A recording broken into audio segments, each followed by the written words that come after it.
अगले दिन रघु तेजी से ढाबे की तरफ बढ़ रहा था, क्योंकि आज वो लेट हो गया था।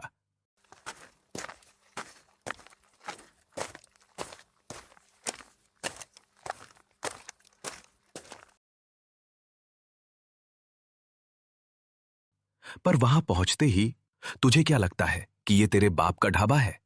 जब मर्जी आएगी तब मुंह उठाए चला आएगा। इतना लेट सूरज सिर पर चढ़ाया है और अभी तक चूल्हा भी नहीं सुलग पाया। अगर आज मेरे ग्राहक खाली हाथ लौटे ना, तो याद रखना, मुझसे बुरा कोई नहीं होगा। तेरी हड्डियां तुड़वाकर इसी हांडी में भर दूंगा। रघु का सिर झुक गया। वो चाहता तो पलटकर अपनी मजबूरी बता सकता था, पर उसे पता था कि पत्थर के सामने रोने से पत्थर नहीं पिघलता। मालिक, वो आज आंख लग गई थी। असल में तबीयत भी कुछ ठीक नहीं लग रही है। शरीर में जान नहीं है। तबीयत? अरे तेरी तबीयत सही हो या तू मर जाए, मुझे उससे कोई मतलब नहीं है। जब पैसे लेता है तो हाथ बराबर चलना चाहिए। काम चोरी करने के बहाने मत ढूंढ। सुन, मैं अभी घर जा रहा हूं। मेरे घर पर खास मेहमान आ रहे हैं। मैं शाम तक वापस लौटूंगा। तब तक तू सारा मटन बेचेगा। और हां, एक पैसे की भी हेराफेरी या चोरी मत करना। मुझे पता है कितनी प्लेटें निकलेंगी और कितना गल्ला बनेगा। मालिक, मुझे यहां काम करते हुए 10 साल बीत गए। इन 10 सालों में अगर मैंने कभी 1 रुपया की भी बेईमानी की हो, तो आप जो कहें वो हार जाऊं। पर मालिक, आज मुझे पैसों की बहुत जरूरत है।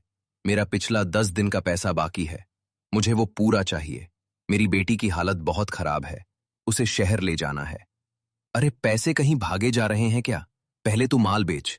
मैं घर जाकर देखता हूं। अगर तिजोरी में पैसे हुए तो लेकर आऊंगा। तो इतना परेशान क्यों होता है? जा, काम पर लग। इतना कहकर सेठ जगन्नाथ अपनी ठाठ वाली चाल चलते हुए निकल गया। समझ गया कि यह फिर से टालने की चाल है, पर उसके पास कोई चारा नहीं था। उसने भारी मन से मटन को हांडी में सजाया, सरसों का तेल डाला और अपनी जादुई चुटकी वाला मसाला मिलाकर उसे आंच पर रख दिया। दोपहर की ढलती धूप में जब हांडी मटन की खुशबू चारों ओर फैलने लगी, तभी धूल भरी सड़क से चलते हुए 2 व्यक्ति ढाबे की ओर आए। उनके पहनावे और जूते बता रहे थे कि वे शहर के बड़े बाबू हैं। वे पैदल थे।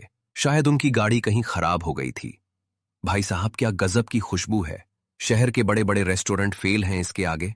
ओ भाई, क्या बना रहे हो? बाबूजी, ये सोनपुर का मशहूर हांडी मटन है। बैठिए, थकान मिट जाएगी। खुशबू तो कमाल की है, पर क्या ये स्वाद में भी वैसी ही है? बाबूजी, ये सिर्फ मटन नहीं है। इसमें इस गांव की मिट्टी की सौंधी खुशबू है और एक लाचार पिता की मेहनत। मैं यहाँ का मालिक नहीं हूं, बस एक नौकर हूं। मेरी बेटी बीमार है और मैं उसी के लिए ये हुनर आजमाता हूं। दोनों ग्राहकों ने एक दूसरे की ओर देखा और फिर की लगाई हुई प्लेट से पहला निवाला लिया। मटन का टुकड़ा मुंह में जाते ही मानो घुल गया। मसालों का वो तालमेल देखकर दोनों हैरान रह गए। भाई, तुम यहां क्या कर रहे हो? तुम्हारे हाथ में तो साक्षात अन्नपूर्णा का वास है। अगर तुम्हारा मालिक तुम्हारी कद्र नहीं करता, तो तुम्हें यहां रहने की जरूरत नहीं है। अपनी बेटी का इलाज करो और फिर खुद का कुछ शुरू करने की सोचो। कि आंखों में नमी आ गई।